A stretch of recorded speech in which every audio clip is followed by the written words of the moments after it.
Apparently, Jayalalithaa loved ice creams and cake, a point that, in fact, Subramanian Swami just mentioned, wherein he said that she did have a sweet tooth, she did have a fondness for sweets, she loved ice creams, cakes, and no one was able to speak against her, which led to the high sugar levels. Jayalalithaa became conscious on the 23rd, and according to the report, she was conscious for 2 weeks, and it's only later then her health began to deteriorate.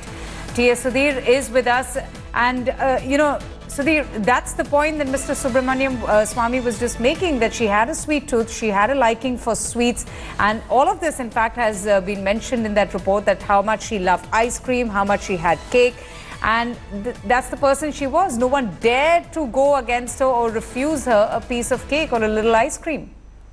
Well, yes, I mean, apart from the fact that her doctors who were attending to her at her Poets Garden residence, the only other person who seemed to know about her entire medical condition was Shashikala. She was her caretaker. She was her aide for the last 32 odd years. So obviously she was in the best position to give whatever medical help that was needed while she was at home. And the fact that she was brought to Apollo in a state of distress obviously has raised the needle of suspicion as to whether she was given proper medical care while she was at home.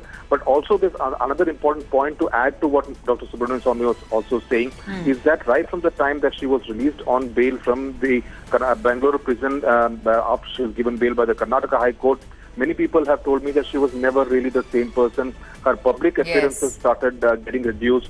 She would walk extremely slowly. Even during her swearing-in ceremony in May 2016, we saw that it was a very shortened kind of ceremony, and she was walking extremely slowly. So her public appearances had reduced, and everyone knew that she was not really in the best of health.